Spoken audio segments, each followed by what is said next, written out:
Hi, good morning. So, for today's video, eto, papasok na yung Jamie sa trabaho.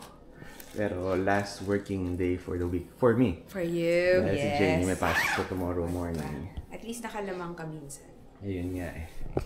And kahapon nga, hindi nga rin ako napag-video dahil sobrang lamig. Pero sayang nga, plano ko kasi this week, nung nag-start nga yung December, gusto ko sana mag-daily vlog na. Kasi dami nga gumagawa ng 30 days challenge. But unfortunately, nag-start nga yung month ko na may sakit ako, kaya hindi ko na siya nasimulan. So during this time nga, ayun, nagagamit ko na tong app na to, tong Mazda. Kasi sobrang lamig nga sa labas. Like yesterday, I think -14. Kaya hindi nga rin ako nakalabas doon sa trabaho ko during lunch break. So ngayon, hatid ko lang si Jamie and then mamaya sunduin ko siya.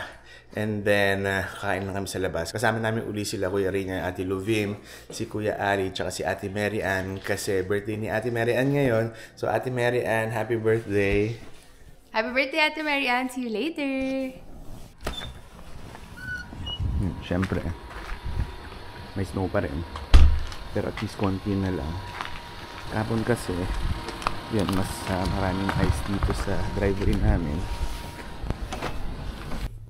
Good morning, everyone! Ayan.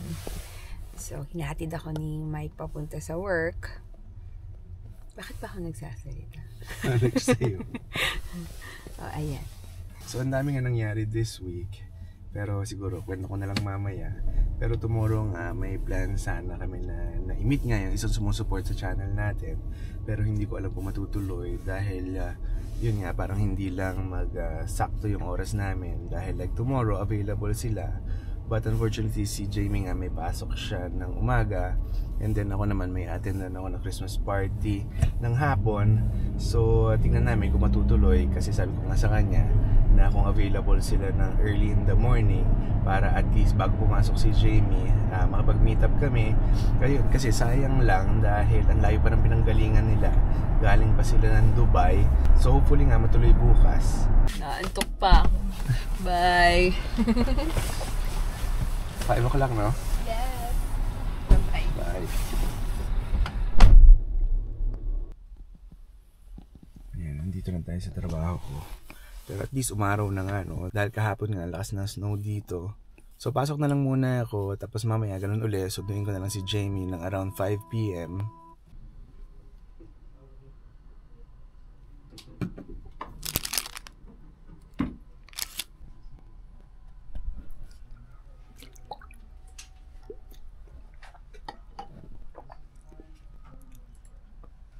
Ayan, lunch break ko na.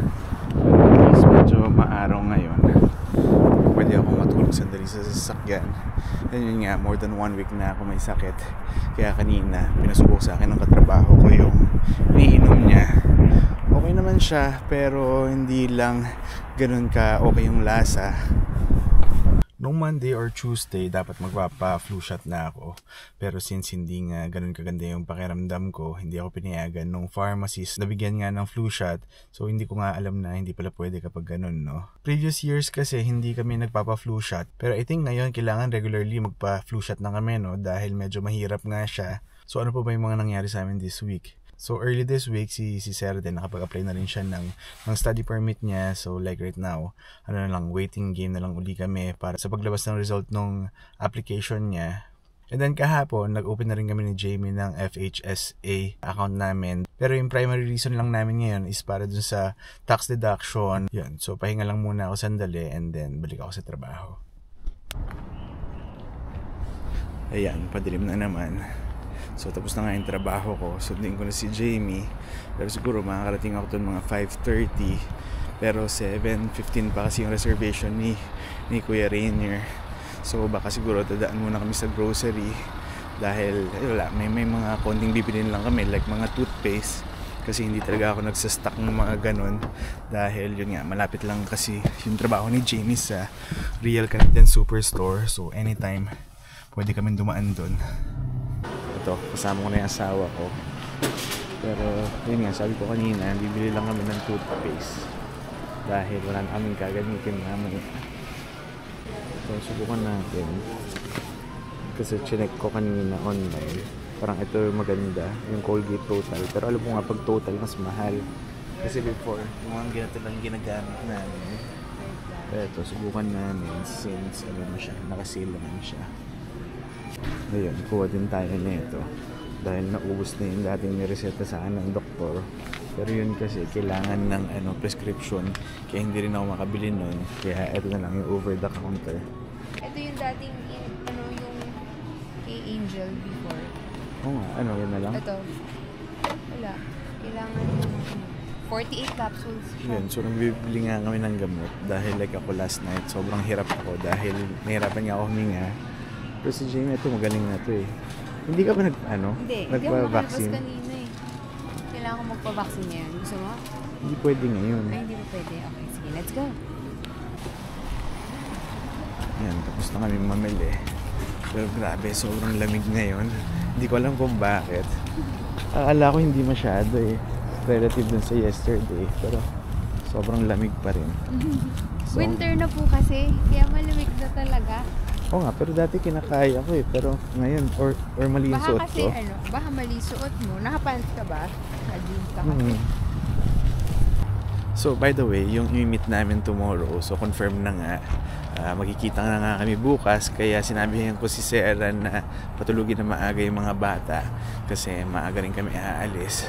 So ngayon, hahanap na lang muna kami ng kung saan kami pwede umikot kasi medyo maaga pa, 7:15 pa nga yung reservation ni Kuya Rainier.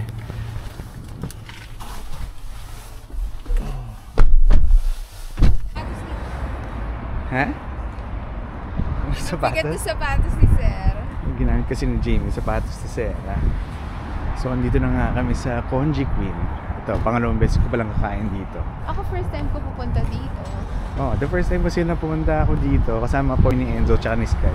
So, nandito pa si Francine nun. Dahil si Sarah tsaka si Francine nagpaiwan dun sa may, ano nga yun? Plato's Closet.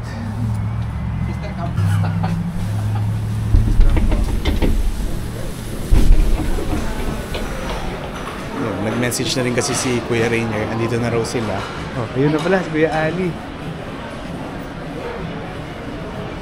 Asan na yung birthday girl? Oo nga, yung birthday girl. Hi.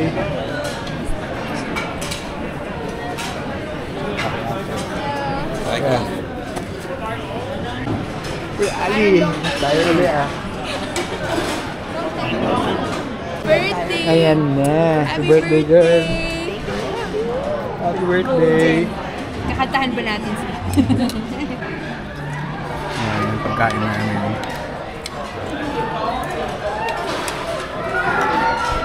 Pero mamaya, doon na kami sa bahay nila Kuya Rainier magko-coffee. Pero sabi ko sa kanya, hindi kami pwede sobrang late.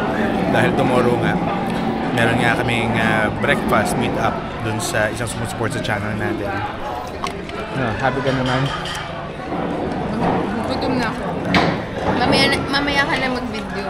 Seryoso tayo dito. Wala, hangin na naman.